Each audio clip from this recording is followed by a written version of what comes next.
Good afternoon and welcome to this virtual meeting of the Overview Scrutiny Committee of Allerdale Borough Council. My name is Lee Jardine and I'm the host, and I'm also the Democratic Services Officer, and I will assist in the committee with the use of the technology to manage the process of the meeting.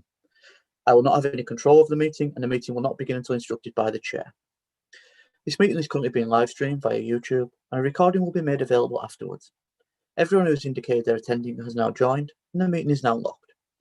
Shortly, I'll hand you over to the Chair, but first, introductions. So can I first ask the committee members to introduce themselves, starting with Councillor Daniels. Good afternoon, Councillor Alan Daniels. Councillor Fairbrother. Good afternoon, Councillor Janet Fairbrother. Councillor Granger. Councillor Malcolm Granger. Councillor Greeny. Good afternoon, Councillor Ian Greeny. I'll be chairing the meeting today. Councillor Heasley. Afternoon, Councillor Michael Heasley. Councillor Heasley. Good afternoon, Councillor Daniel Heasley. Councillor Kirkbride. Good afternoon, Councillor Kirkbride. Councillor Semple. Hi, Councillor Andy Semple. Councillor Scott. Good afternoon, Councillor Paul Scott. Thank you. Now we'll go over to the officers. Sharon Sewell. Good afternoon, Sharon Sewell, Head of Governance and Monitoring Officer. Nick Hardy. Good afternoon, I'm Nick Hardy. I'm the Head of Strategy, Policy and Performance. Ian Hind. I'm Ian Hind. I'm the Policy Officer for Scrutiny and Partnerships. Lindsay Tomlinson. Good afternoon, Lindsay Tomlinson, Deputy Monitoring Officer. Thank you for your introductions. Just a couple of things to remind members. If you wish to speak, please can you members use the raise hand icon and only speak when requested by the Chair. Once you've finished speaking, please can you lower your hand. Also, Chair members, just remind you to keep on mute throughout the meeting unless intending to speak. So thanks for that. I'll now formally hand you over to the Chair to start the meeting. Thank you for that, Lee. Welcome to the Overview and Scrutiny Committee, 6th of November 2020. There's only one main item on the agenda, but we'll run through it. The first one, do we have any apologies for absence, please, Lee? Thank you, Chair. Yeah, we've got apologies from Councillor Annison, Councillor Bell, Councillor Holliday, Councillor McCarran Holmes, who is replaced by Councillor Semple, and Councillor Crouch, who is replaced today by Councillor Fairbrother. Thank you. Thank you, Lee. Item 2, declaration of interests. Council staff to give notice of any disclosable pecuniary interest, other registrable interest, or any other interest, and the nature of that interest related to any item on the agenda in accordance with the adopted code of conduct. Do we have any declarations, please? I'll take that as no. We come to the principal item on the agenda today, and that's the local government reorganisation for Cumbria.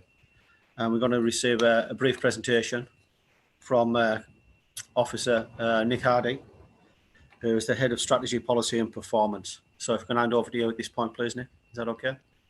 Okay, thank you, Chair. Thank you. I will just try and share my screen, if that's okay.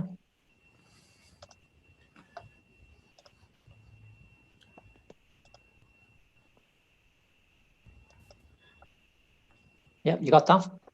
Yes, I can see that. Everybody say that okay? I presume that's a yes. I'll move to the other side. So I just want to provide you with a brief summary today, really, of the of the local government review process, and just give you a brief summary of the activity that we've undertaken to date, and just to give you a heads up of the types of things that will be happening over the forthcoming weeks as we lead up to the final submission date on the 9th of December. So just in terms of the background, the current system of local government in Cumbria was created by the Local Government Act in 1972. That led to a major reorganisation right across the country, sorry, and it introduced a two-tier system from the 1st of April in 1974 when Allerdale came into existence. There's been further reorganisation subsequent to that in the 1980s when the metropolitan areas were abolished, and then there was additional reform in 1992 with the creation of unitary authorities in places like Humberside and Cleveland. The legislation that kind of governs the process now is the Local Government and Public Health Act 2007. When that act came into being, it resulted in a further tranche of reorganisation in 2009. The last round, just recently, in terms of the councils that have been through the process, were Dorset, Buckinghamshire, and Northamptonshire. I think Bucks was last year. We're expecting a further white paper, possibly a new act in 2021 on local government reorganisation and devolution. It was expected in the autumn of this year, but has obviously been delayed due to the pandemic, but we are expecting it in 2021. The 2007 Act outlines two procedures relating to local government restructuring. So there's two ways, in essence, in which local government restructuring can happen. One is by invitation from the Secretary of State, and the other one is following a review by the Local Government Boundary Commission for England. In terms of the process that we are following at the moment, we are following the invitation by the Secretary of State.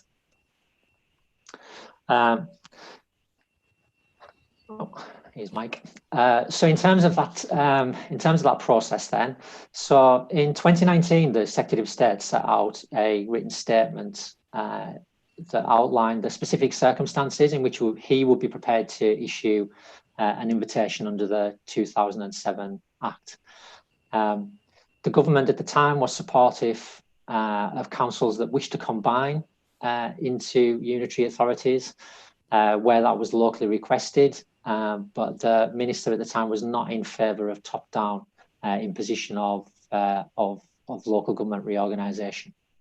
And the government reinforced in the Act that the proposals to be implemented when the minister concludes his discussions around the area as a whole, is the proposal, or will improve the area's local government. It'll command a good deal of public support, and it'll cover an area that provides a credible geography. And this is where, and I know there's been some discussions in some of the other meetings where the figure of 300,000 comes from in terms of the population.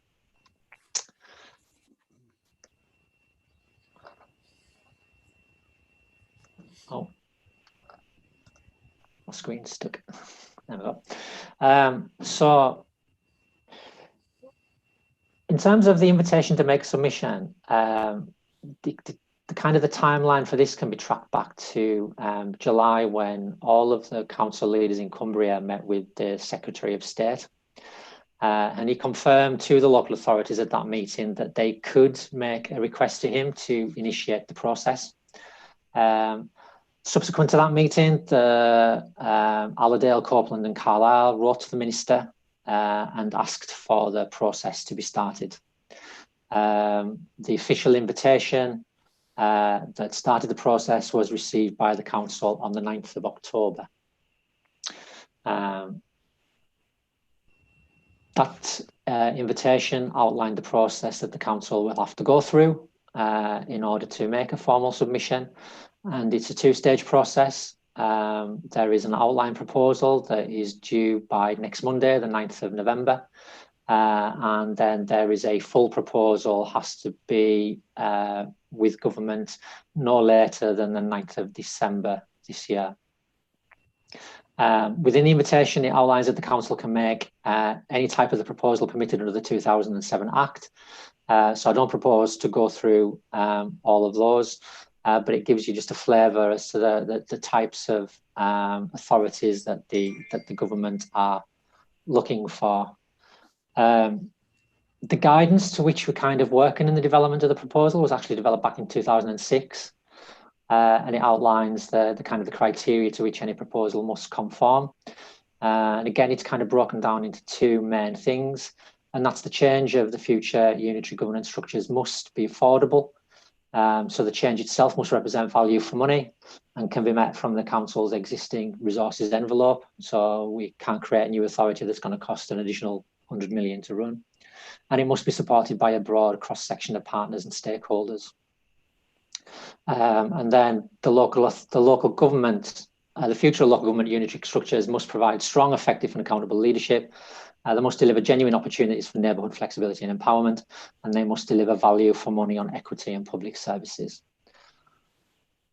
In terms of the implementation, once the proposal has been submitted to the Secretary of State, he will consider it, and then he'll decide whether or not he's required to formally consult, and they will also determine the length of any consultation on that process. So that could be a number of bids potentially going in from Cumbria, and the Minister will determine upon which bids will be consulted upon. And then if any proposal that is submitted is approved, the government and the councils will have to work together to produce a structural change order. That order is likely to create a shadow authority with a shadow executive. It will also likely to provide the existing councils with an additional function, and that additional function will be to prepare to facilitate the timely transfer of all of the council's functions, property, rights and liabilities to the new authority.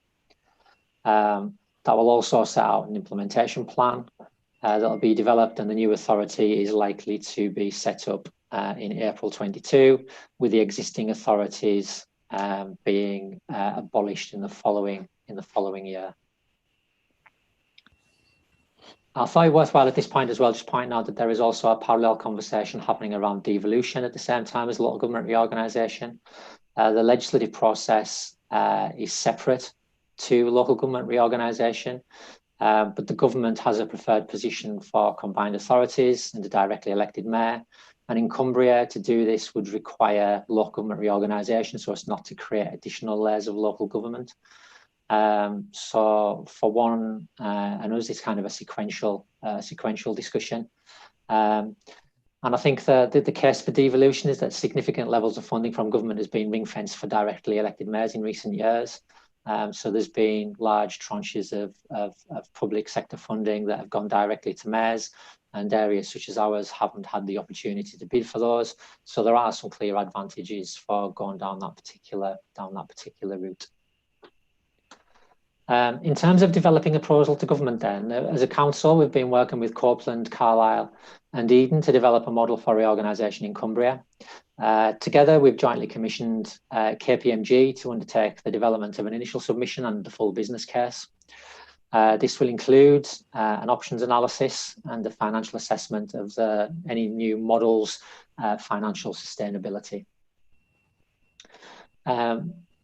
The full business case will have a full options analysis to it, which we have agreed that it will begin to explore in more detail opportunities for sustainable growth, the impact on service delivery, the impact on democratic representation, and the financial benefits and sustainability.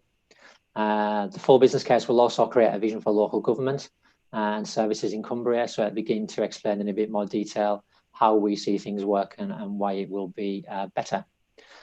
We also have to demonstrate a level of public support as well at this point, and it'll also include the high-level implementation plan. So as it stands at the moment, the preferred model of Allerdale, Carlisle, Copeland and Eden is for 2 unitary authorities to replace the existing councils in Cumbria. We've done an options analysis ourselves and had ample discussion with colleagues in other authorities.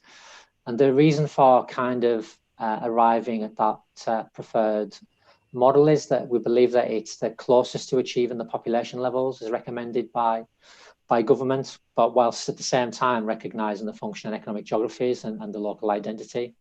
I think I'm right in saying that the current government have approved 3 local government reorganisations. I think 378,000 is the smallest one they've approved to date. So that's very different from the previous Labour government that pushed through some local government reorganisation. And also I think one of the key things as well is that, and I know there has been some talk at some of the all member sessions about the option around the 2+2+2 kind of models as well that did get some consideration a few years ago. Those models are really a long way away in terms of the potential population size. And worryingly, I think more than anything, if you look at the Allerdale and Copeland one, the population is actually forecast to decline over the next 20-year period. So it really undermines some of the arguments that you can make around sustainability, which links on to the next point. That sustainability is a huge marker for us in terms of how we can progress and improve services locally. I think, as members, you would recognise that we've all had to make significant cuts in the services, and so we need a new model to get us out of that particular cycle. But it also we feel that the model of 2 unitary authorities in Cumbria creates a strong strategic voice, and then creates that opportunity for devolution on top of that. So that's why at the moment that's the preferred model of the executive. So in terms of the upcoming activity then, so the proposal has to be submitted on the outline proposal, has to be submitted on the 9th of November, which is Monday.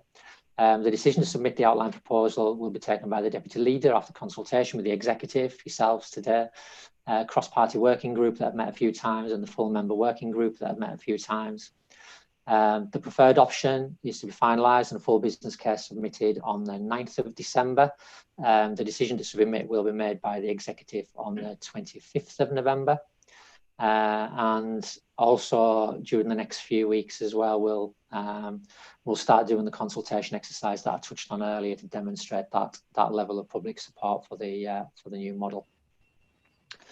And then, so it's just a very quick run through of the timeline in terms of the activity to date. So we've had the full member briefing on the 15th, and we had the one last night on the 5th of November.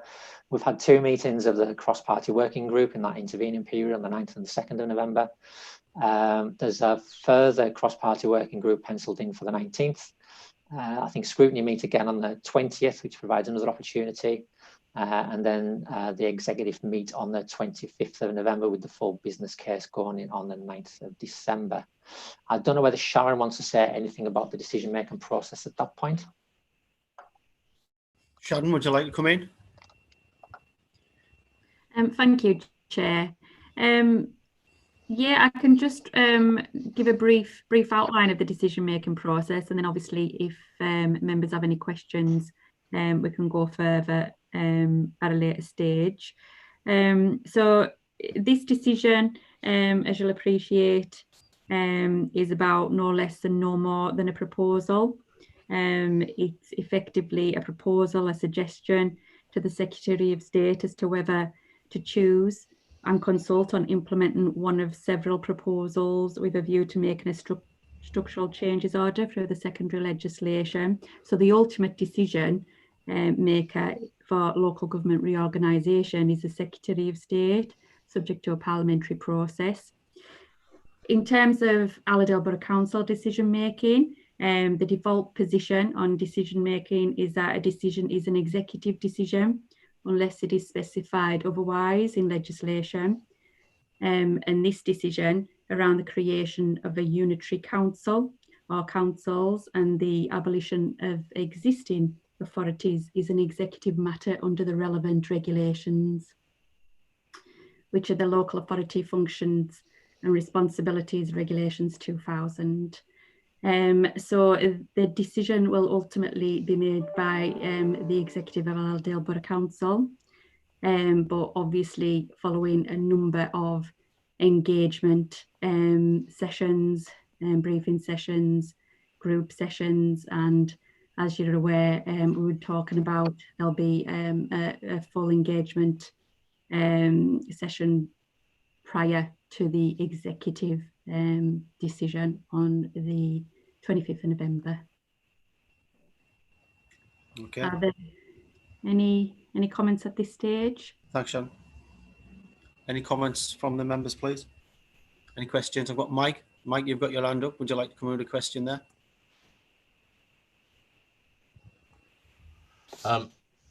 Yeah, some questions, some comments. Firstly to Nick. I've got something for Sharon as well, but we'll come to that. Nick, you said the white paper had been delayed by the pandemic. And obviously, government thinks that it's not a good idea to embark on a major reorganisation like this and issue a white paper about it in the middle of a pandemic. And I would also mention, well, we're 7 weeks off of Brexit, and there's all kinds of other uncertainties around. So I just wonder why, if government thinks this is not a good time to issue a white paper and invite a general reorganisation of local government across the country, what's so special about us that we aren't affected by the pandemic or any of the other issues around, and we have the facility, while our staff, particularly in environmental health and in other services, are under severe pressure because of the pandemic. What makes government think that we've got the spare capacity to waste our time in this particular process just at the moment when there's a pandemic around?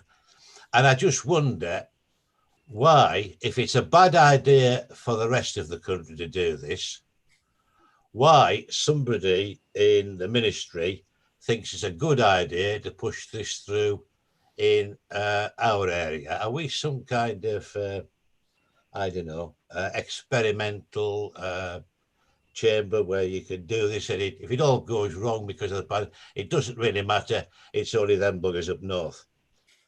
I just wonder why there seems to be such a conflict between the government's holding back on the white paper because of the pandemic, but actually it's all right. Those people up there can they'll just have to lump it and get on with it. That's my first point. My second point, I just want to confirm the 300,000 figure that's been quoted is the opinion of a particular civil servant. It's not in law, it's not in a white paper, it's not in any government policy document. Just some guy in Whitehall thinks 300,000, for whatever reason, is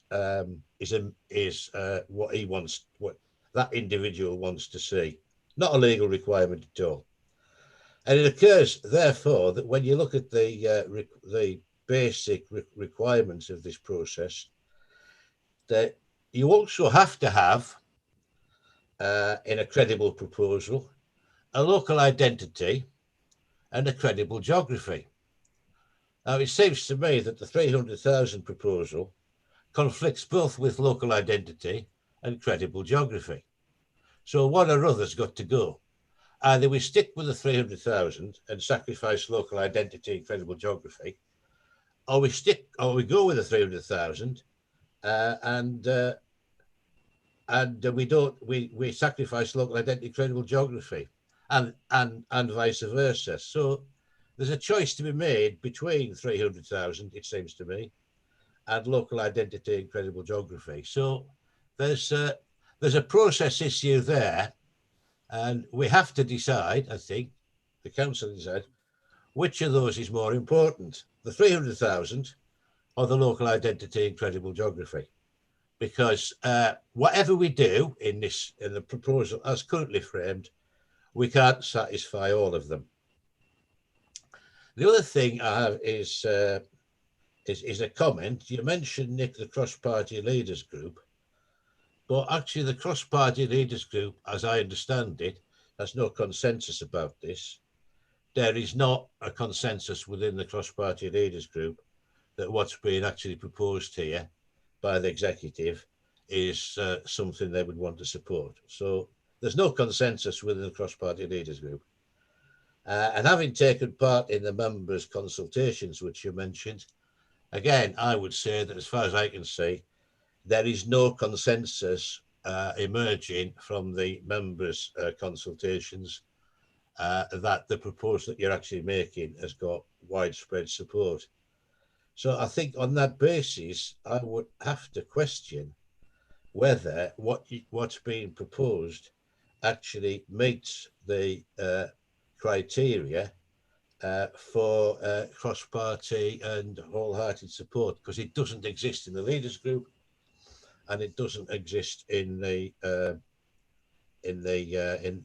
members' meetings. There is no overall consensus that I've been able to determine from taking part and observing those processes. So I think the process that's being undertaken here, for the reasons I've set out, is fundamentally flawed.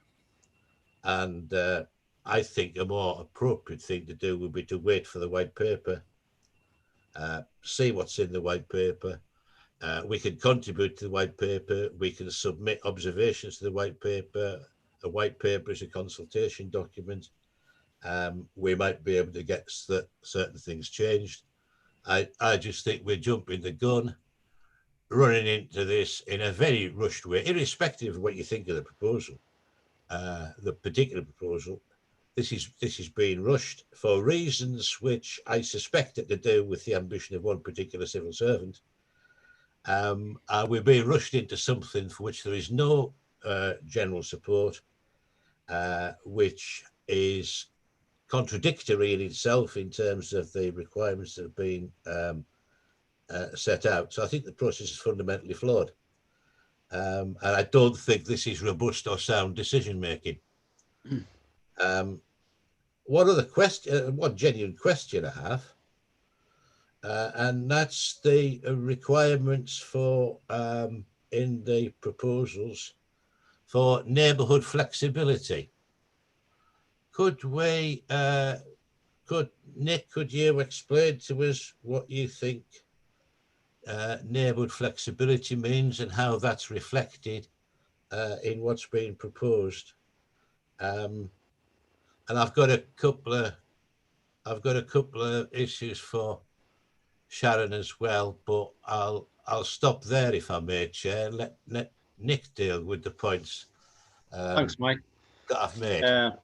I think there's a few statements there, but one pointed question, I think, Nick, at the end from Mike. If you'd like to come back on that. Yeah, thank you, Chairman. I was going to ask him to repeat it for a second. Why was the white paper delayed, Mike? I'm assuming it was the pandemic. I don't know that for certain. And why are we being pushed through? Again, that's a thing you'd have to ask government. It's not one for me to answer. What I can say is, what I do know is that as an area, whether it was Allerdale, Carlisle, Copeland and others, we wrote to the Minister and asked him to initiate the process, which he has done. In terms of the 300,000, again, all I can really do is play by the rules of the game that we've been given. And the letter that came from government contained a schedule that outlined the guidance that the Secretary of State has given us.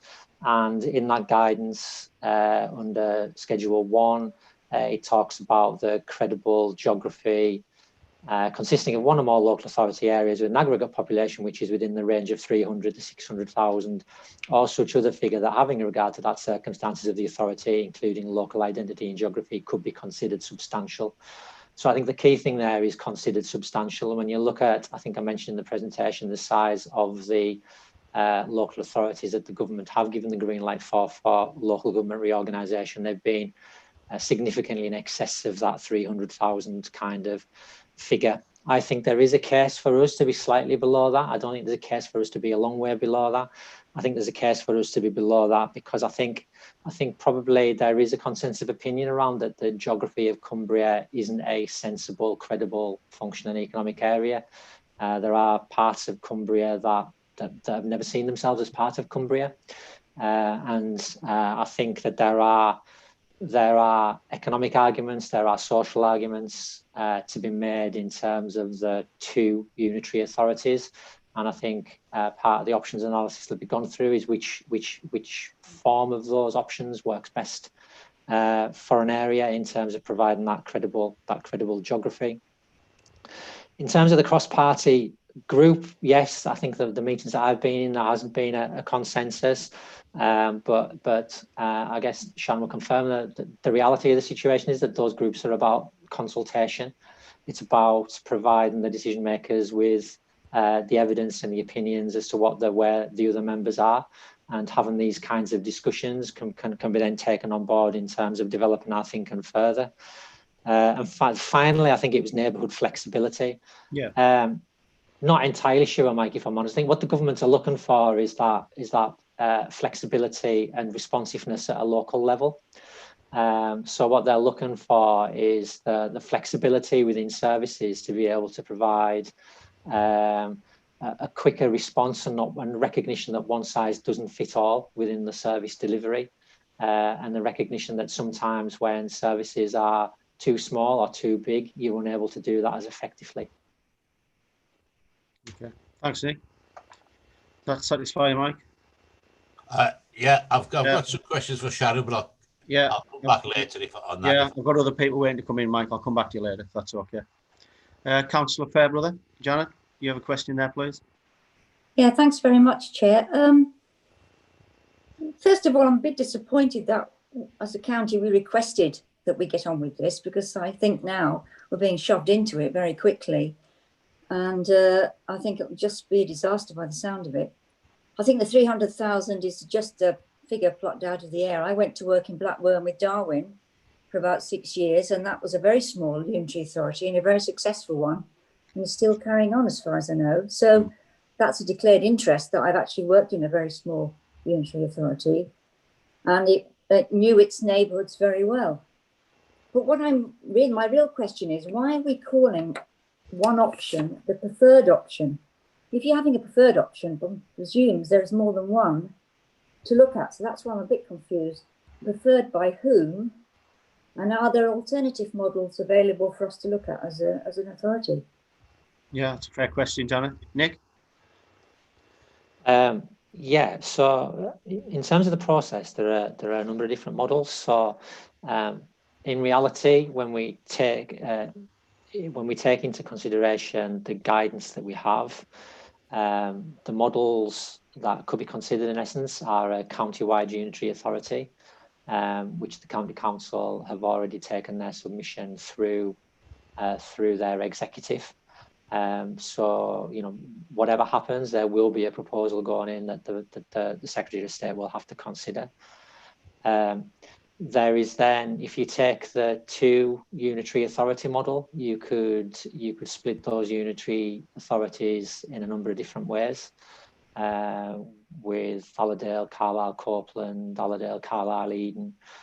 So there's a number of different options that we could look at in terms of how those authorities work. So they're the options that we're looking through at the moment. In terms of, I think I mentioned it earlier, in terms of our earlier thinking around some of the early discussions that we had with other authorities and our own internal options analysis, we did look at the 2+2+2 as well, but discounted that.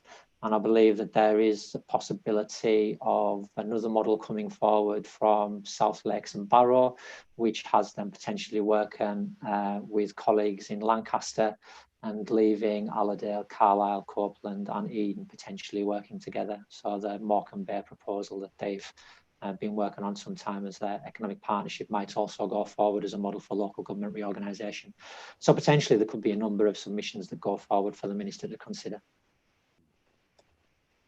Okay. Are you happy with that, Janet? Councillor Fairbrother? Well, I think I am, except that we're still coming forward with a preferred model from Allerdale. Well, I don't feel as councillors that necessarily is the preferred model. However, if the consultants have come up with that and they've costed it, perhaps we all need to look at that in more detail. But thank you for your answer, Nick. Yeah, it's a fair comment, I think, Janet. Yeah. Councillor Scott, Paul, would you like to come in the question, please? Yeah, thanks. Really a bit disappointed, really. Disappointed that the white paper will be delayed for the pandemic, as Mike eloquently said. and Nick pointed to, that we think it's the pandemic. But it seems like we're going full steam ahead here at something that we haven't really got a lot of information at. Surely if the white paper was there, as Mike said, we could look at the white paper and analyse that. The fact that we haven't, and on October the 9th, we were issued an intention to an interest to apply, and we're pushing ahead on this. I've actually emailed Paul Rousell and asked the question as to why are we pushing ahead on this? Because we are in the middle of a worldwide pandemic. You know, our officers, our staff, councillors are all working hard in the community and their wards to deliver what's right for the people of Allerdale.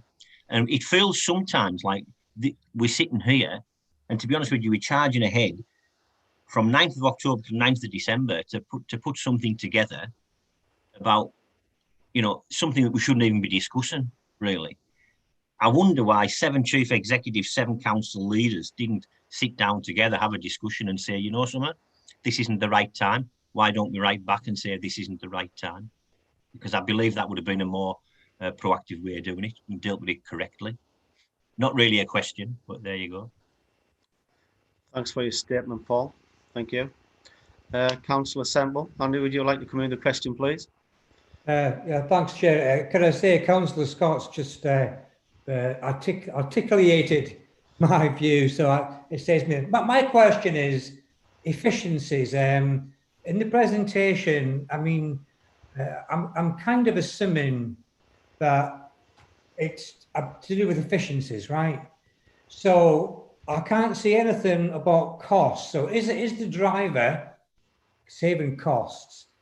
Yeah, and our concern always is the staff we employ, yeah, and do they feel any kind of uncertainty about this? Because, you know, it's okay drawing like lines on a map, and by the way, are Eden happy to be in with West Cumbria? But yeah, so efficiency is the driver to save money.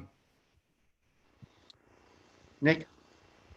Thank you, Councillor. I mean, it might be one that possibly Councillor Johnson might want to answer. Certainly, the conversations that I've been involved with to date, financial sustainability is a driver in terms of, as I said, you know, the councils have been making substantial cuts for a number of years, and you know, I think the opportunity to break away from that model would be a welcome one. I mean, you mentioned staff uncertainty. I think any time in local government's an uncertain time at this moment in time, and I think certainly for staff, you know, there is no, you know, those budgets are under increasing pressure year on year. So I think that is, you know, it's always a consideration, and to have some level of financial security moving forward would be absolutely wonderful. I think when I go back to when I was a member of this council in 2008, you know, we were making cut after cut after cut, and I think 12 years later we're still talking about budget cuts as opposed to what we would like to do for the area. So the opportunity to do that would be welcome, and I think the overall driver in terms of the conversations that I've been a part of today have been about service delivery. It's about making what's best for the residents. And making sure that the services that we provide create the right opportunities for our residents, and I think that's been a critical element to it. That's why I think the criteria looks at things like that service delivery, looks at that democratic representation to try and hit that sweet spot between making sure that elected members have, you know, a real ability to influence service, but also to maintain that kind of link with their local communities, but also really around economic growth as well, and a recognition that as an area we face some really significant challenges around our population. I think I mentioned before that you know, if you look at Allerdale and Copeland, our projected population is due to fall. That is a fairly dire situation for us in terms of our economic future, in terms of our skills, in terms of our own council tax base, etc. So I think the real driver behind a lot of this is about providing the right service for the people and beginning to challenge some of the big issues that we face as an area. And that's been factored into the consideration, and that's why I think that the preferred model at the moment is that that 2 unitary authorities of significant scale and size can deliver those. In essence, they're kind of the Goldilocks. They're not too big, they're not too small. Okay, thanks, Nick. There's no questions at the moment. I've got one for you, though, Nick. You mentioned there, you said that we requested the opportunity to participate in this. Who is we? Because it's never been discussed at council as far as I can see. So I'm just curious who the we is.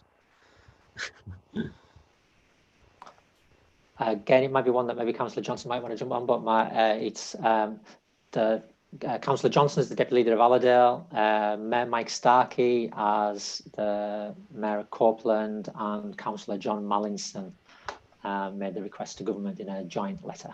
Right. So that's basically, to me, that's and I won't beat about the bush. To me, it seems like a political request rather than a request based on the interests of the residents and people of Allerdale. And I must admit, I don't feel comfortable that decision being taken with the executive. And I feel it should be, if we're going to dissolve Allerdale Council, that should go to the council members. It shouldn't be made as a political decision by 3 people. That's my opinion on it, to be honest with you, Nick. And I can't understand why it's not that. Could I speak, Chair? Yes, come in, Mike, yeah. It's not a political decision, Ian, as you alluded to, because Stuart Young, as the leader of the county council, was writing to the Secretary of State anyhow. So it only needs one authority to write. Therefore, it was decided that as districts, we might as well support it because it's going to happen anyhow. So it doesn't need all of the authorities in Cumbria to agree with the process. It just needs one authority to ask for the process to be initiated. So we either participate and try and influence the direction in where it goes, or we just get dragged along and it happens.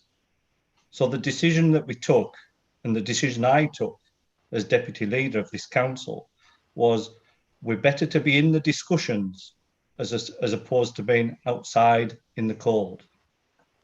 So it isn't a political decision, Ian.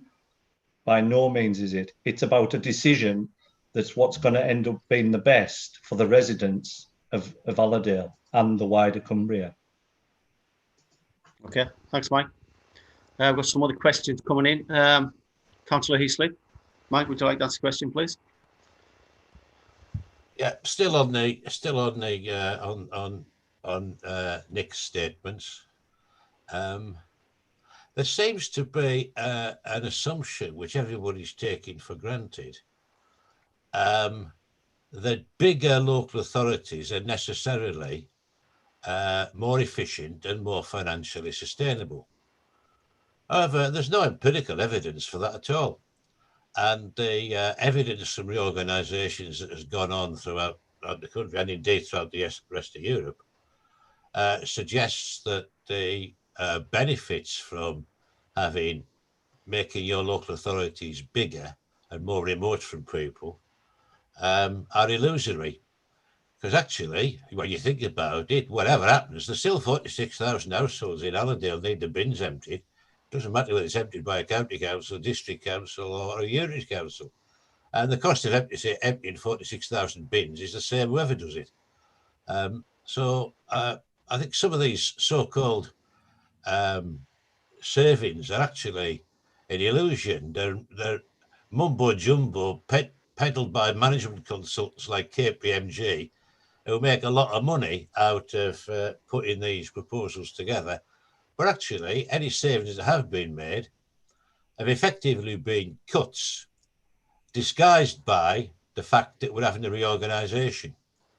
And that actually the evidence, empirical evidence, shows that actually small is beautiful. Smaller local authorities are actually more efficient and therefore more effective at providing local services, at engaging with their communities and representing their communities than larger and remote ones are.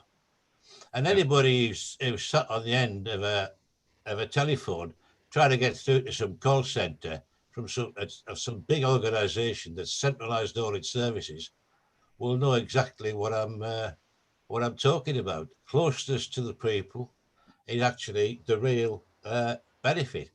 And what this whole discussion totally misses is the fact that we're talking about the kinds of local government services that have been left with local government, where over the past 100 years, we've gone through a process of public services being removed from the purview of local government and given to appointed quangos, to the point at which actually Mrs. Thatcher seriously considered the 90s doing away with local government altogether and just having appointed boards running things like the health service does.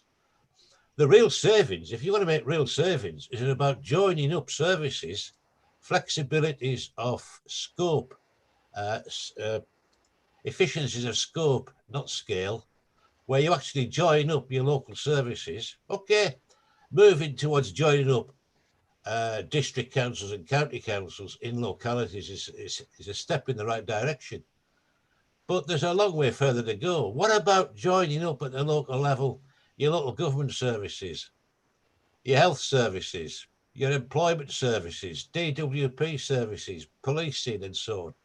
Join all those things up at the local level, like we try and do through the Allerdale Multi-Agency Hub, which actually is only trying to put together services that were split up by previous governments and taken out of local government.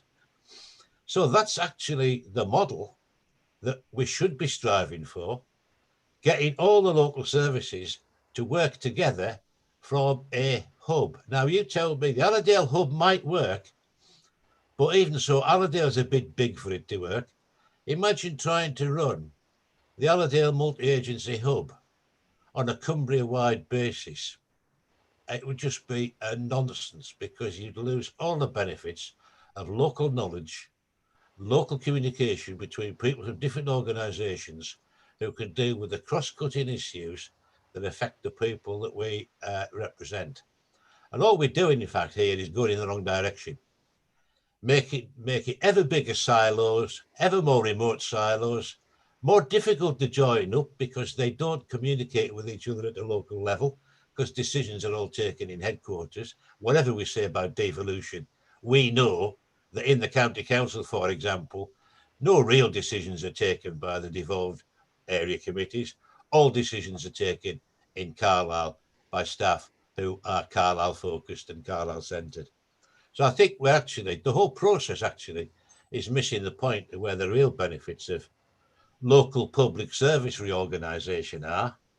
It's not about making them bigger, it's about making them more joined up at the local level.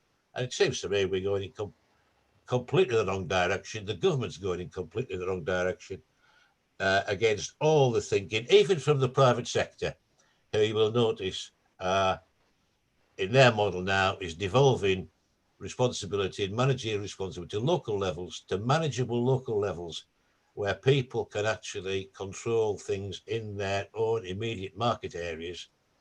And the days of big multinational organisations controlling things from a call centre in Bangalore are over. But we seem to be still pursuing that model, and it's crazy. Okay, Mike, I don't think that needed a response. I think it was just a statement from Mike. That's a fair statement, though. Councillor Fairbrother, Janet, would you like to come in with a question again, please? Yes, certainly there's some very, very good points being made. I've got a question, but I just want to say, historically, the British government, in whatever century, has been very good at drawing lines on maps, which have often led to absolute tragedies if we look at the history of our country. So I think we need to be careful about drawing lines on maps that include mountains that take half an hour to pass or whatever. Secondly, I do remember when the health service, I think it was, I've forgotten what it was called, but it was like reorganising the health service, and Whitehaven was going to lose lots of services and Carlisle was going to get them. The decision was overturned because local people said it will not work, and it did not work. So I think this process has to be from the bottom up, as it says in the council minutes from March the 27th, 2007, that it has to be backed by a great deal of consultation across the county. And I'm a bit worried that this is going to be an executive decision when in fact the last time we made a decision about devolution or reorganisation, whatever you want to call it, was actually made in council. And surely if it was made in council on the 27th of March 2007, we should also be making a decision within council before anything is sent in to the Secretary of State. Surely we can't do one thing once and then say, okay, it's an executive decision now. So what Sharon was saying, I don't think I agreed with that. It can't just sit with the executive, it has to sit with the whole council. So can someone answer that question? Yeah, thanks, Sharon. Sharon, would you like to come back on that? I must admit it's something I feel strongly about as well with regard to council decision and executive decision. And I think a lot of the members do as well. They do, and I absolutely understand that position, but we've got to go back and consider the legislation that's in place, which it says that it is an executive function. I think I understand that members have got concerns, and we actually did seek independent external advice at an early stage, and as I say, we received a number of concerns from members even after that. I have sought leading council QC's advice on this decision-making process, and the one that we're putting forward, the one that I believe is the right decision-making process, and council has agreed and provided advice on that, and I received that, and obviously I will write out to all members documenting that to provide members with that comfort, because I do understand that there are a number of concerns around it. It's not to say that it isn't important to obtain full council views, being something for the executive to then take into consideration with all other relevant considerations, and that's why there is an extensive engagement plan for all members and different groups, like the group leaders group set up, and the full member engagement briefings that have already taken place.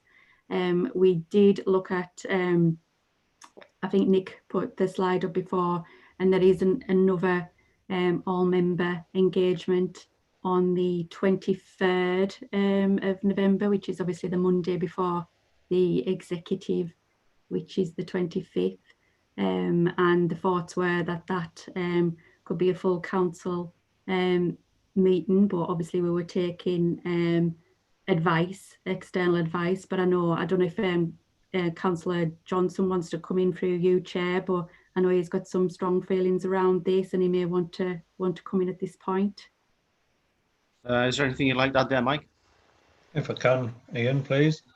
Through the member briefing sessions that we've had and the cross-party working group, it's evident that there's a lot of strong feeling about this. So I'm more than happy for it to go to full council for a debate.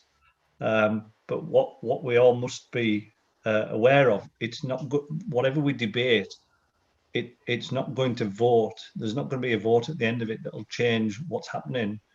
What's happening is already in train, whether we participate as an authority or not. If we don't participate, it doesn't stop the process. The process is already in train. So what I would ask is that we all get behind what we believe is the best option out of the options that we've got presented to us. Because a lot of the things that we've discussed previously and in the briefings and in the cross-party working group, a lot of the things that have been fed into the system or fed back to us, we have considered these things. We did consider the 3 times 2, but government have told us it's not an option. If we were to submit something to that effect, it would just be discounted at the first stage. And then in essence, we wouldn't be participating with any further discussions or negotiations or influencing anything moving forward. So I really do ask that all members, doesn't matter what political party, whether you're independent, Labour, Conservative, it's about what's best for Allerdale. Yeah. And this is an opportunity to get it right, an opportunity to stop us ending up with one unitary council for this county, which I don't believe is the right solution. So the next best option that we've got is two unitaries with an elected mayor with a devolution deal, which would attract further funding that we can invest in our services and in our infrastructure in Cumbria. Okay, Mike. Thank you for that, Mike. I think just what concerns me in particular is, you know, you use the type of language there, and it's, you know, we missed the train, we don't have any choice. That sounds more like dictatorship rather than freedom of choice and democracy for me. You're basically saying to me, you have got no choice. The government are going to dissolve Allerdale Council, whether you like it or not, and that doesn't make me feel comfortable. Whether it's the right thing to do or not, it's how the process is actually put in place. And there's a difference between being able to vote on something and want to do it, and being told to do something, as you know. It's certainly not a dictatorship from me, Ian. No, I'm not saying from you, Mike. I'm just saying that's what it comes across as like. We've missed the train and we don't have any alternative choice. It's going to be placed upon us. At the moment, we haven't missed the train because we're on the train. Yeah. At the moment. And if we chose to get off the train is continuing on the journey. We just get left behind at the platform. So I know what you're saying. I know what you're saying, Mike. But from my point of view, it's just it comes across as we're being told it's going to happen, no matter what. Well, in essence, it doesn't make me feel comfortable, really, in a democracy, to be honest. The democracy will happen in February, March, when every resident of Cumbria is offered consultation through government, and that's the time when that democracy right is really there. Because if the majority of the residents in this county don't want to proceed with any of the options, it'll be parked. And that's everybody that lives in Cumbria has their opportunity to vote at that point and have their voice. So in essence, what we're doing now is just, we're not deciding this is what's going to happen. What we're doing is expressing an interest that we want to be part of the discussions. What we're doing is giving an option of what we would like to see. Just because we present an option doesn't mean it's going to happen. Yeah. It's then got, the Secretary of State will be the ultimate decision maker based on what the civil servants present to him, and then he will make a decision. And if like I said, through that consultation process in February, March of next year, the overwhelming decision is it's not supported, doesn't matter which option it is, and they want status quo is what will happen. Yeah. Thing is, Mike, I've got to go back to my residence and sell this. The last time we had a major consultation in Maryport, it was on the hospital beds and the health service, and it was unanimously against closing them beds, and they closed them beds. So, I mean, say consultation, if I say that to the people in Maryport, I'll get laughed down. I really will get laughed down because of what happened last time. Well, but thanks for that reply, Mike. Okay, thank you. Thank you. Councillor Scott, Paul, would you like to come with a question, please, or a statement? Yeah, thanks, Ian. You sort of jumped right at us there, really. You've done a lot of it for us, but just going back to what's right for Allerdale. What is right for Allerdale? I'm actually in favour of local government restructuring, but I'm disappointed in what I'm hearing. Because what I'm hearing is what's right for Allerdale and let's get on the train. Allerdale triggered the train by writing. They triggered that train. They triggered that train in the middle of a pandemic, worldwide pandemic. They triggered that train. So let's make the right decision for Allerdale by triggering that train. Oh, well, it's all right. We're on the train now. We're on the train, and county councils wrote their intentions forward. They've put their intentions forward. Well, actually, I go back to my initial point. 7 chief executives and 7 council leaders made a bad decision. They should have said, we're not interested at this moment in time. A worldwide pandemic takes priority for the Allerdale, for Copeland, for Carlisle, for Eden, for Barrow. That takes priority. What does not take priority is the smoke and mirrors that we're seeing here, to be fair. That's my own opinion. Okay, thanks, Paul. Chair, could I comment back to that, if that's all right? Yeah, if you want, Mike, yeah, come back in if you like. Paul, as I said earlier, we didn't singularly trigger this process.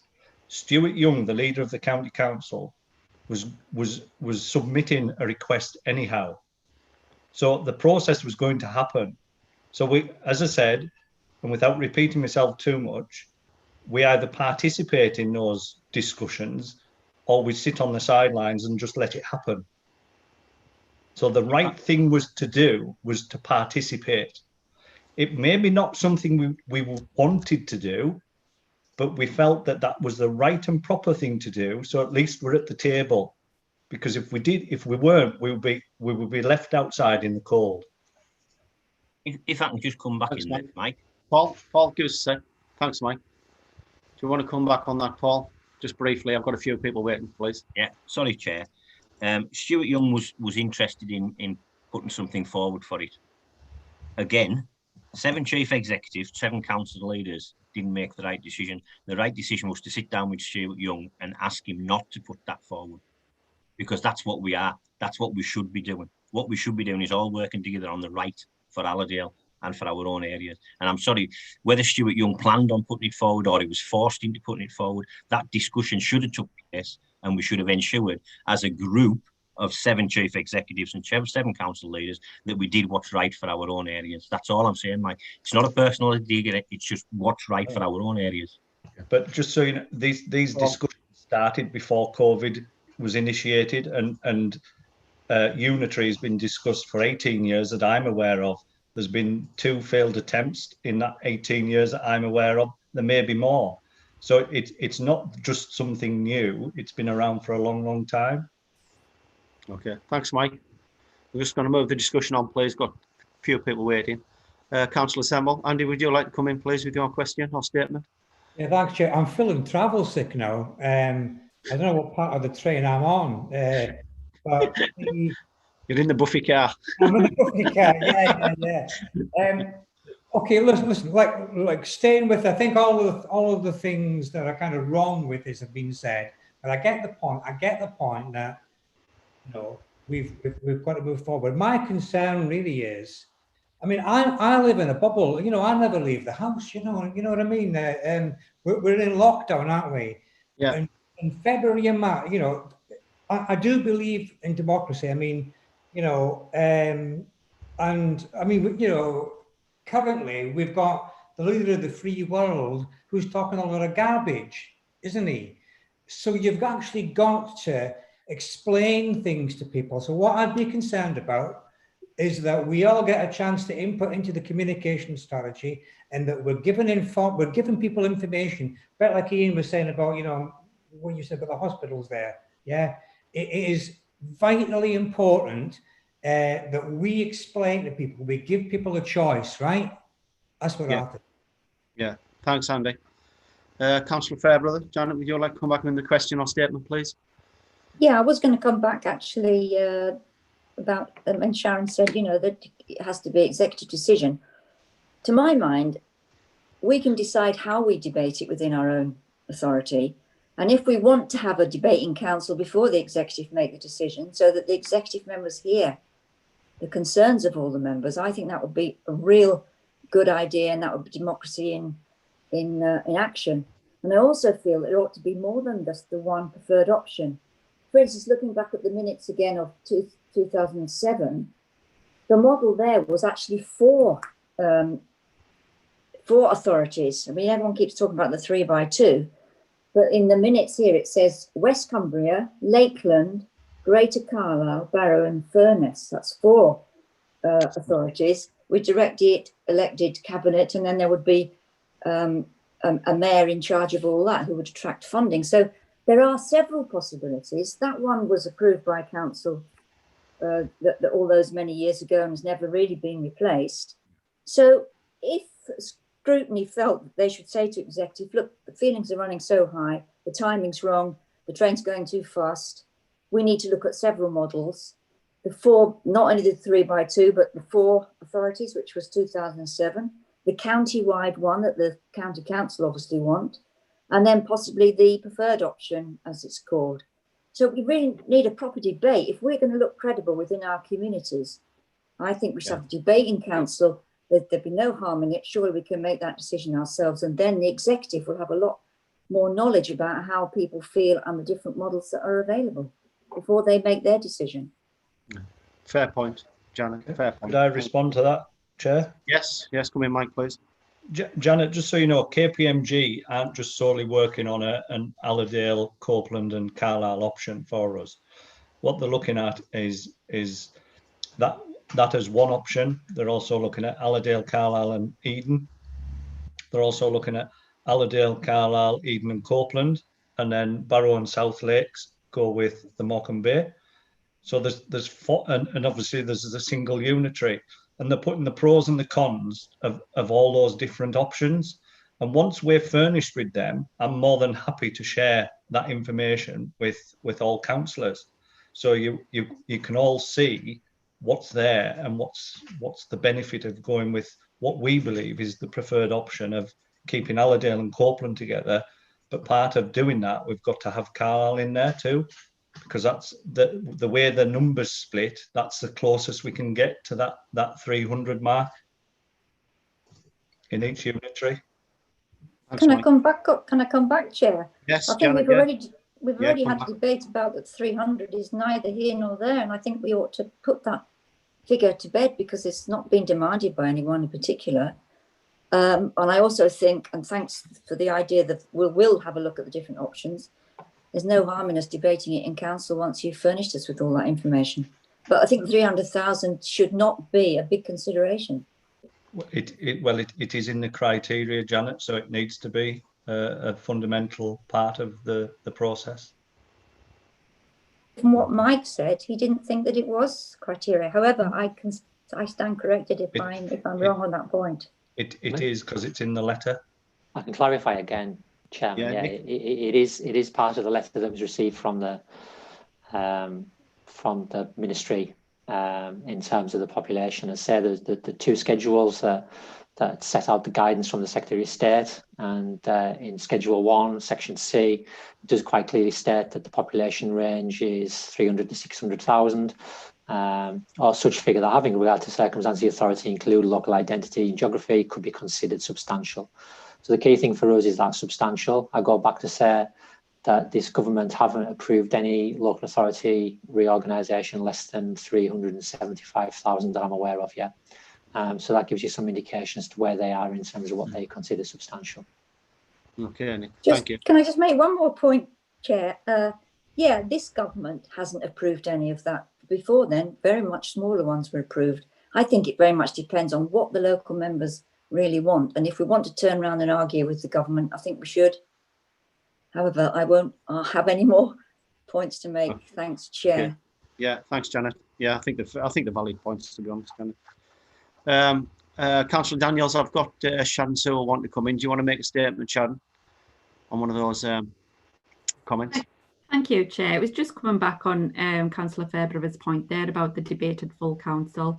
That's what I was saying. That's what we've always had the intention of having the 23rd as an engagement, and we were just looking at what form that would take. As Councillor Johnson said, he's fully supportive of a debated full council. We all just have to recognise that's to furnish the views and put views forward to the executive, who will be the ultimate decision-making body, but they are absolutely welcoming all of them views come forward to help them and assist them in making that decision.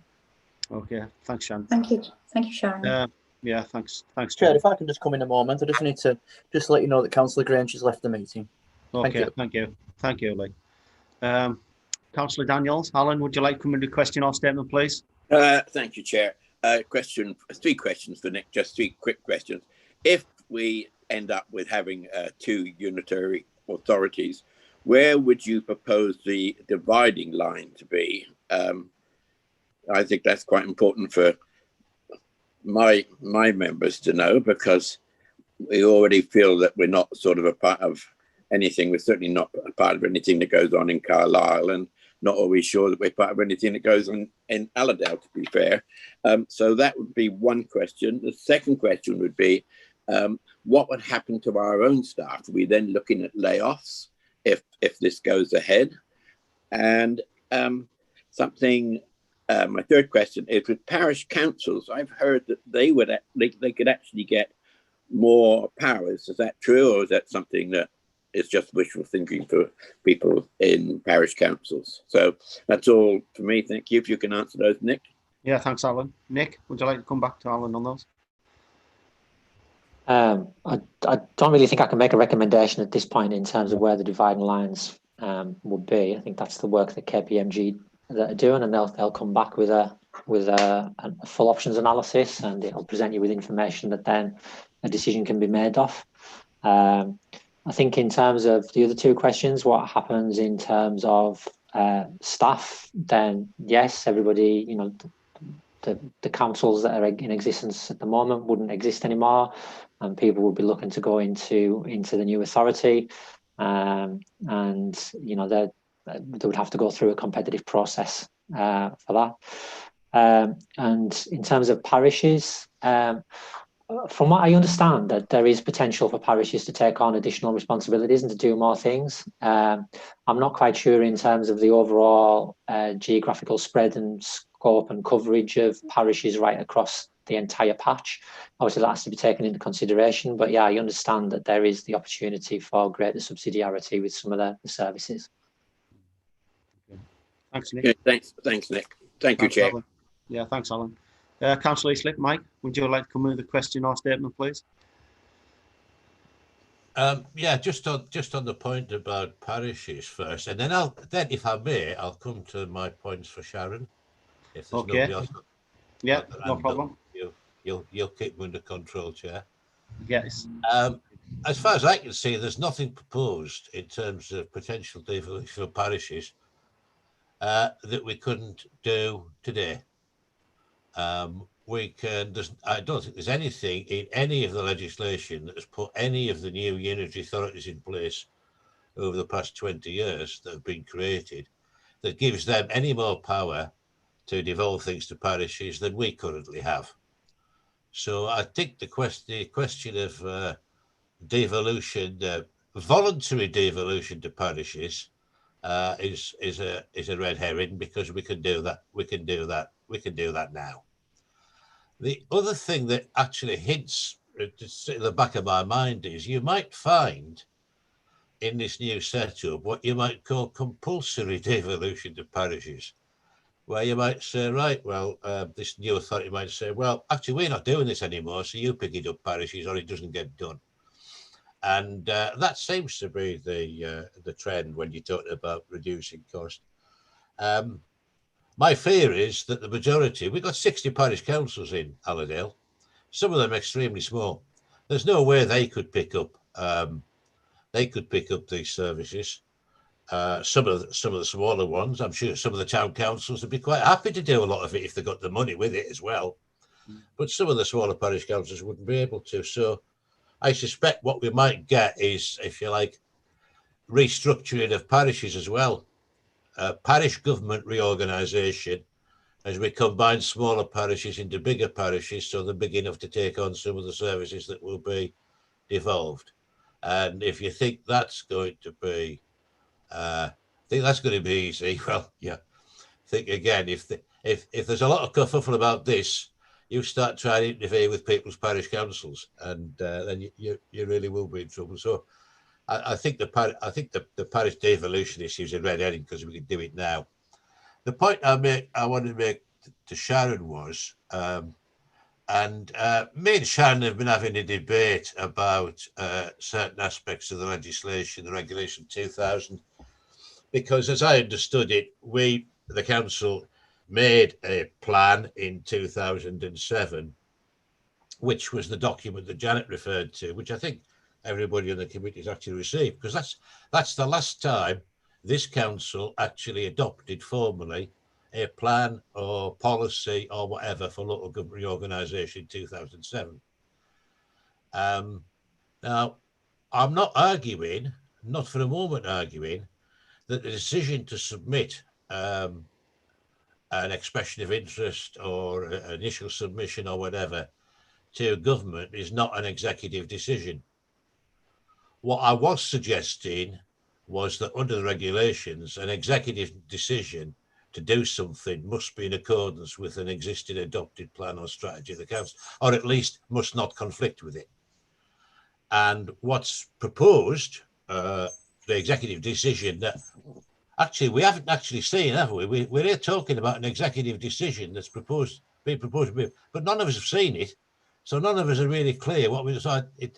I find it odd that we're discussing an executive decision in scrutiny and we've not been given sight of the executive decision that's being proposed, although it has to be made by Monday. So, please, where is that executive decision that's being proposed to be made? Can we see it, please, as scrutiny? Because if we can't see it as scrutiny, then we can't do our job as scrutiny until the decision's already been made. And that seems to be getting the process the wrong way around. But apart from that, coming back to it, assuming the executive decision is to submit a 3-district form of unitary, that is in conflict with the adopted policy of the council from 2007 that we should go for a 4-district, if you like, a 4 unitaries arrangement in Cumbria. Now, I know Sharon will argue that she's had a very expensive barrister on the case, and I apologise if it is all costing money. But okay, that's his opinion. She has to go by it. Whether we feel bound by it politically is another issue. But if what was adopted in 2007 isn't a plan or strategy within the terms and regulations, which the executive is not allowed to contradict, then I don't know what the hell a plan or strategy that the executive couldn't contradict would look like. That looked like pretty substantial to me. But anyway, I don't want to tend to go at the wall on that argument. What I will say is that if there is the intention to hold a council meeting on the 23rd of November, a proper full extra council meeting, not just a this is what we think, what do you think, not just a consultation exercise, but a proper council meeting where it will be open to councillors to put forward and debate any proposition that they wish to put forward in terms of what they think the plan or policy for Aldale Council should be. That's fine. And I'm not suggesting, just to be clear, I'm not suggesting that in any way detracts from the ability of the executive to submit what he wants to submit as a submission to government. But that's the executive's opinion, and they can do that. What we as councillors can do is collectively express our opinion, which may or may not be the same of the executives. Okay, that may not carry any weight at all with government, but it will carry weight with our electors. So I think if we're going to have a debate on the 23rd of November, and like any other council meeting, it's up to any member to submit any motion for consideration as an expression of their view on the issue, then I think that's fair enough, and I wouldn't want to go to the wall. I can't afford to go to the wall with the QC on this. I haven't got that much money. But if we're going to be given an opportunity to say, well, irrespective of what the government proposal is, what we think is best for the people we represent is, and if we can't have that, government, well, then our argument is with you, government, because you're saying we can't have what we think as councillors, as 45 councillors, is in our best interest. And that then becomes a different debate. And I'm not suggesting, the executive can do what the executive does, that's fine. But what the executive cannot do is stop us as councillors expressing our opinion. Even if that carries no weight in the formal process, we have at least represented our electors by expressing our opinion. Okay. Thank you. Thanks, Mike. I'm not sure whether you want to come back on that, Sharon. I think you answered the question earlier on with regards it's an executive decision. So I think that's your point, really. I think you've made that previously. So go to Councillor Semple. Andy, you've got a question or statement, please? Yeah, thanks, Chair. It's a long time ago. My question is, Nick, I've forgotten. I've written down Blackburn and Darwin from something that Janet said, and we'll be managing with them soon. No, my question really is Carlisle in this configuration? Yeah, and I suppose what I'm conscious of, staying with the kind of train metaphor, is that there are people putting in counter proposals. We've got the county doing one thing, we're doing one thing. My concern is, so I used to work with employers, right? You know, and we've got some big employers in this area, right? So they are stakeholders, aren't they? And what we should be configuring should be an economic driver, shouldn't it? So are they going to get, you know, a big employer, are they going to get 4 or 5 things all fired at them? Is there going to be, you know, some sort of cohesion here? Because, you know, at the minute, we seem to have a lot of different and conflicting proposals, but sorry, Chair, is Carlisle, are we going in with Carlisle? Is that the intention? Nick, would you like to come back with that? I know the answer, but go on. Well, I think as I outlined earlier on, we're working with Carlisle, Eden and Copeland at this moment in time, and we're working through the options analysis, and we're working through what that looks like. I think, as Councillor Johnson said before, that if we draw the lines whichever way you want, then probably Carlisle is going to feature at some point in where the lines are drawn by us. I think in terms of the business side of things, yeah, I mean, I think it's a you know, ultimately it's a political decision, Andy, in terms of how many bids go in and where those bids go from. There is the potential for a number of bids to go forward. That could become difficult. Government might rule some out at that point and might choose to consult on just a couple of bids. They might rule some that are non-compliant and therefore not progress them to the full community consultation stage, and that's the government's decision to make. So yeah, but we just need to do our job in terms of, you know, we need to get our community consultation exercise up and running and get that going in terms of what our preferred model is. And then we obviously, you know, I think it was said before that we need to make sure that members, that residents and businesses have all the information that they need when the consultation comes, that they can make the best decision that they believe is the best decision. So I think, you know, there will be a comprehensive and cohesive consultation exercise as part of this. So, Chair, just one other quick question. So I take it that Carlisle have agreed to be in. My understanding is Carlisle have put in another proposal, which is different. But is that not right? Nick, would you like to come back with that? I can't speak for Carlisle City Council. All I can say is at the moment that we, you know, as for the 4 northern districts, we are working together on a proposal. What the final decision is that goes forward of that will be for each individual council to decide once they've looked at the options appraisal. Chair, I could maybe answer that for Andy. Yeah, if you like, come in, Mike. My understanding with talks with the leader of Carlisle City Council, John Mallinson, is that his favoured proposal is Allerdale, Carlisle and Eden. Okay, thank you, Mike. Councillor Fairbrother, Janet, would you like to come in with the question or statement again, please? Yes, I just want to know, from the Scrutiny Committee's point of view, do we make a formal proposal after what Mike put forward, that a request that, or maybe a statement to the executive? I don't know how powerful the Scrutiny Committee can be to say that the Scrutiny Committee recommends that there is a debate in full council on the 23rd of November, so that members can express their views and explore options.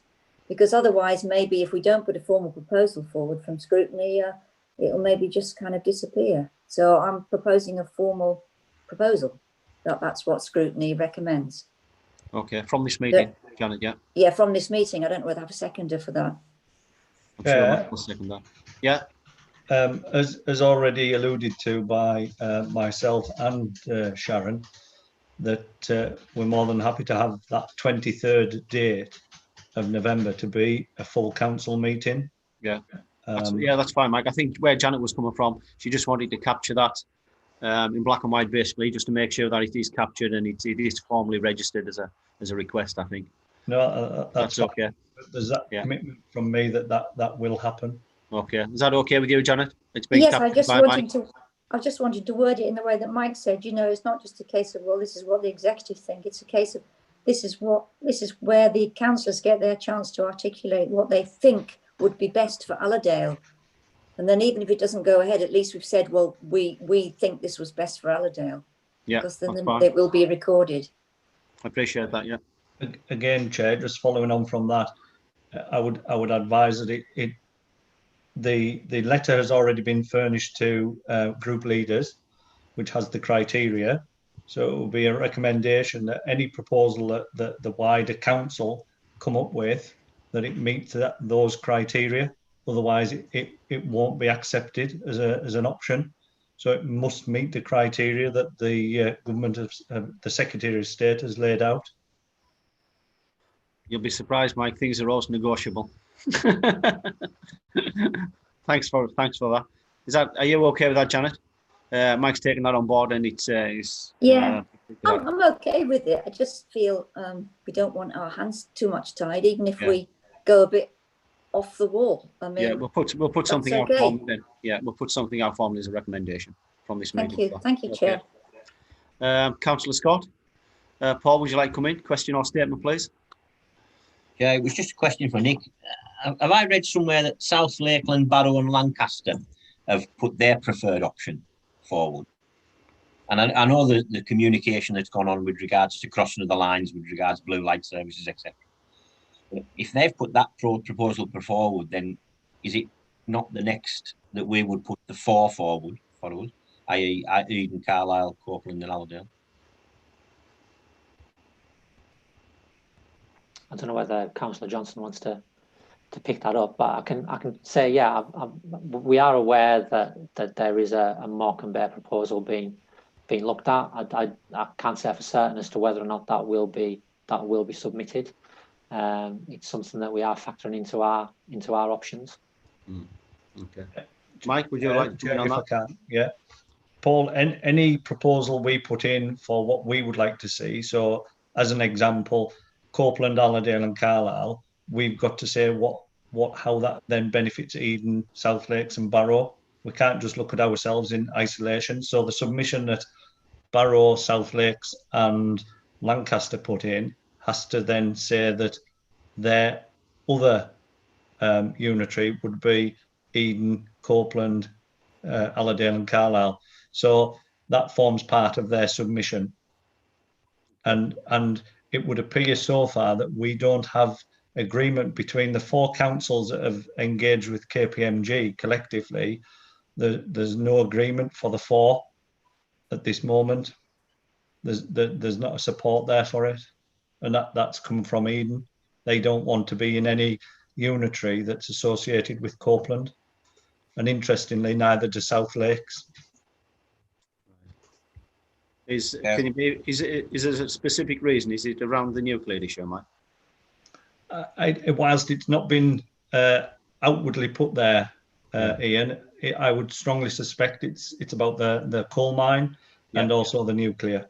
Okay, yeah. Thank you. Cheers for that. Thanks. Councillor Heasley, Mike, would you like to come in? Question or statement, please? Yeah, I can't see Sharon on my screen in front of me on my Muppet screen. On your Muppet screen. Sharon's had to leave. It looks like the Muppet Show, doesn't it? Thanks for that, Mike. Speak for yourself, Mike. I know. Has she gone? Yeah, she's had to go, Mike, but I'm still here. I was just going to I just want to clarify. I'm not sure. I don't read the Constitution every night in bed, so even though some of you might think I do, I'm just trying to be clear. Can we, as an overview and scrutiny committee, on our own authority, convene a special council meeting? Can we, as an overview scrutiny committee, resolve to ask the mayor to convene a special council meeting? Because if we can, I think we should. I mean, not in conflict with the Mike Johnson's proposal, but just to make sure that we're actually saying it should happen, and if the executive is saying it should happen, then that's fine. But I think we should resolve to do that and say we have the power. I don't know. Lindsay? Yeah, if I can come in there. Thank you, Chair. As you know, Mike, the Councillor Heasley, the Constitution does set out the requirements for calling an extraordinary meeting of council, which is the requisite number of councillors need to make that request individually. There's no requirement in there for or facility in there for an actual committee to make that request. So it would need to come from that required number of individual councillors. Yeah, an AGM, yeah. Okay, but if we can have an assurance that the executive is actually going to do it, then we don't need to go away from here and start requisitioning a meeting. No.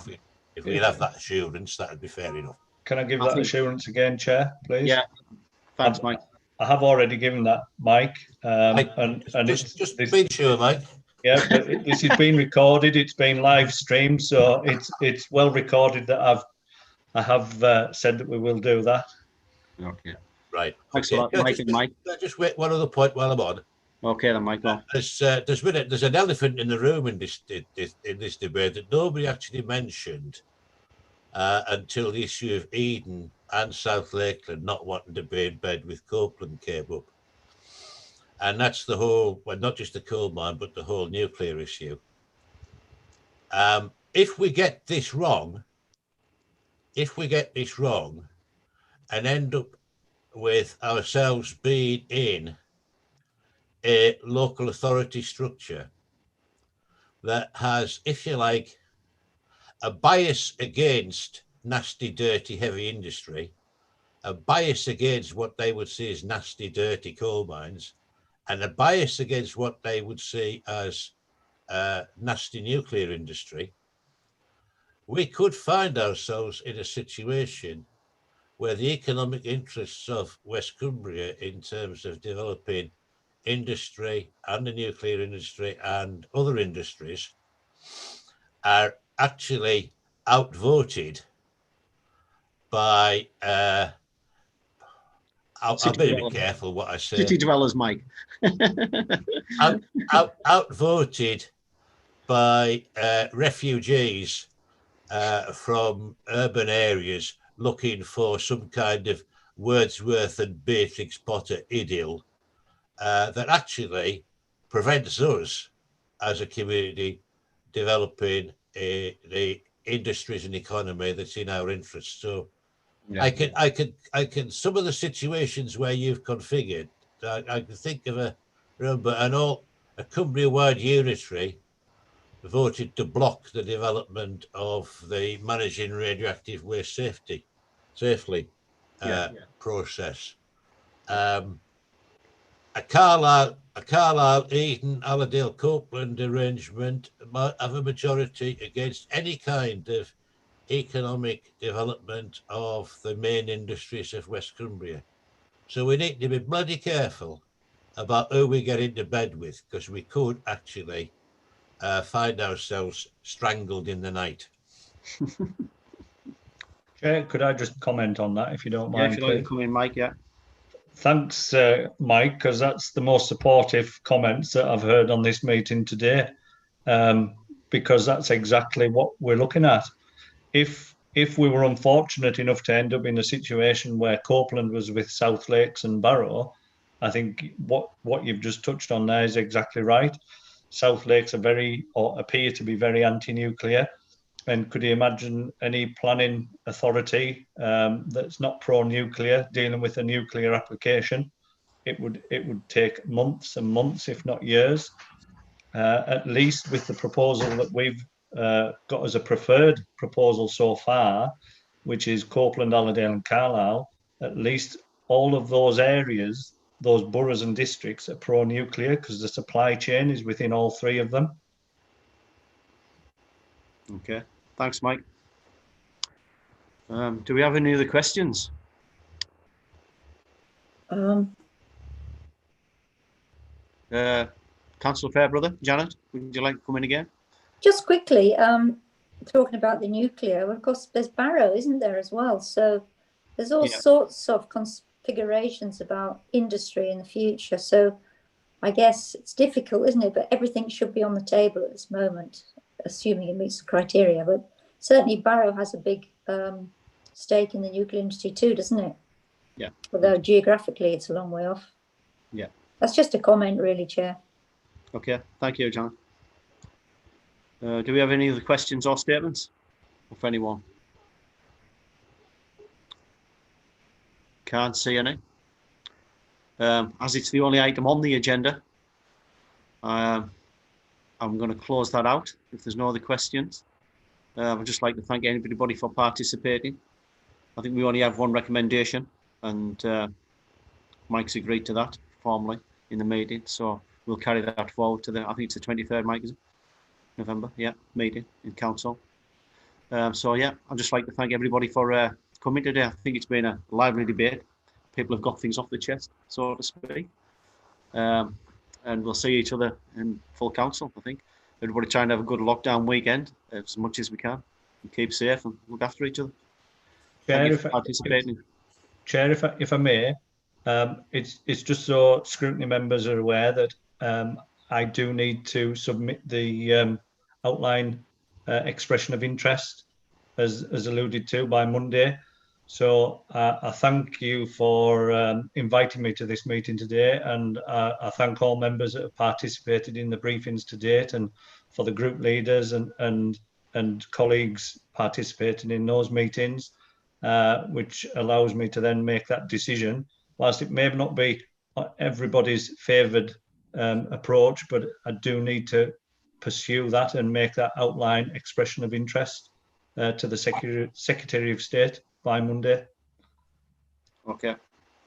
Thanks, Mike. Thank you. Yeah, with that then, that closes 7 off, Mike.